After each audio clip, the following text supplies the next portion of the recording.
इस वीडियो में मैं आपको बताने जा रहा हूँ 4 lesson that I have learn from Robert Kiyosaki book that is rich dad poor dad. चलो फिर वीडियो को स्टार्ट करते हैं। रॉबर्ट कियोसाकी जो कि इस किताब के राइटर हैं, उनके 2 पिता थे। उनके एक पिता जो कि पढ़े लिखे और पीएचडी होल्डर थे, लेकिन फिर भी जिंदगी भर गरीब ही रहे और गरीब ही मरे, इसलिए रॉबर्ट उन्हें पुअर डैड कहते हैं। वही उनके दूसरे पिता बहुत पढ़े लिखे तो नहीं थे, लेकिन काफ़ी अमीर और सक्सेसफुल थे, इसलिए रॉबर्ट उन्हें रिच डैड कहते थे। अब ये सोचने की बात है, एक ही वक्त में 2 पिता कैसे? उनके रियल पिता पुअर डैड थे, जो रिच डैड है रॉबर्ट के दोस्त माइक के पिता थे। रॉबर्ट कियोसाकी की book rich dad poor dad काफ़ी इंटरेस्टिंग है। जिन्हें फाइनेंस, मनी एंड इन्वेस्टिंग में इंटरेस्ट है, if you haven't read that must read it, क्योंकि इसमें बताया गया है कि गरीब आदमी कैसे सोचता है और अमीर आदमी कैसे सोचता है। तो आज मैं आपको 4 इंपॉर्टेंट लेसन बताने जा रहा हूँ। पहला लेसन जो मैंने इस बुक से सीखा, don't work for money, late money work for you. ये लाइन को समझने के लिए ये स्टोरी आपकी काफ़ी मदद करेगी। तो होता है कुछ ऐसा, एक आदमी था, उसके पास एक गधा था। कभी भी उसे अपने गधे से मेहनत करानी होती थी तो वो उसके सामने एक गाजर लटका देता था। तो गधा उस गाजर को देखते ही खाने के लालच में काम करता चला जाता था।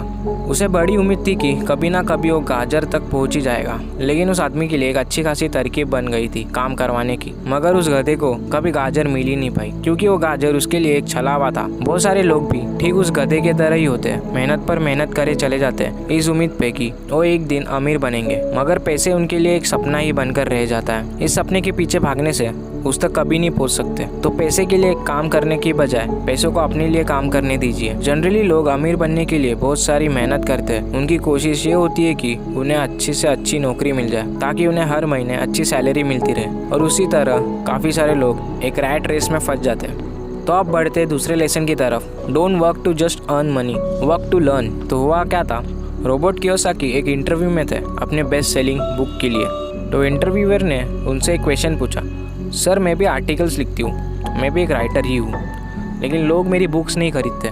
तो रॉबर्ट कियोसाकी ने उनके कुछ आर्टिकल्स पढ़े और उनसे कहा, आप तो काफ़ी अच्छे आर्टिकल्स लिखते हैं। तो रॉबर्ट कियोसाकी ने उन्हें एक सल्यूशन बताया कि सिंगापुर में मेरा एक दोस्त है जो कि सेल्स ट्रेनिंग देता है, तो आप वहाँ पे जाइए और उनसे सेल्स की ट्रेनिंग लीजिए।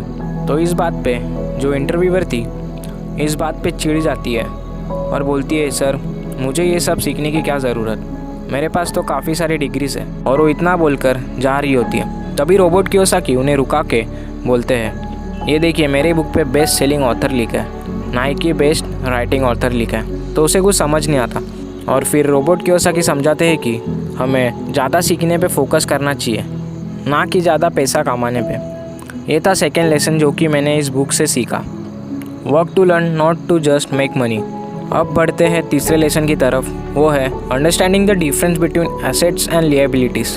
यही एक रूल है जो आपको अमीर बना सकता है। तो मैं आपको डिफरेंस समझाता हूँ असेट्स एंड लिएबिलिटी के बारे में। लिएबिलिटीज़ क्या होती है? लिएबिलिटीज़ वो होती है जिसकी value time to time down जा रही होती है, मतलब जो आपके जेब से पैसे निकालती है। जैसे ये कार को लोन पर लेना, क्योंकि ये आपकी जेब में से पैसे को निकाल रही है। असेट्स वो होते हैं जिनकी वैल्यू टाइम टू टाइम बढ़ती है, मतलब जो आपको पैसे कमा कर देते हैं। जैसे कि घर को रेंट पर देना, क्योंकि आपको रेंट से पैसे मिलते रहेंगे। तो अमीर बनने के लिए सबसे ज़्यादा ज़रूरी है आपको असेट्स ज़्यादा से ज़्यादा खरीदना चाहिए और लिएबिलिटीज़ को जितना हो सके उतना कम करना चाहिए। ये सब चीज़ें आपको कहीं पर भी सिखाया नहीं जाता। अगर आप असेट्स और लिएबिलिटीज़ के बीच के डिफरेंस को समझ गए तो आपको अमीर बनने से कोई नहीं रोक सकता। एंड चौथा लेसन जो मैंने इस बुक से सीखा, the importance of financial literacy. लोगों को पैसों की समझ होना बहुत ज़रूरी है। आमतौर पर दुनिया के हर देश में हर तरह की पढ़ाई होती है सिवाय फाइनेंशियल एजुकेशन के। ऐसा इसलिए क्योंकि एक सिस्टम बना हुआ है, खूब पढ़ो, अच्छे नंबर लाओ, फिर एक अच्छी नौकरी करो।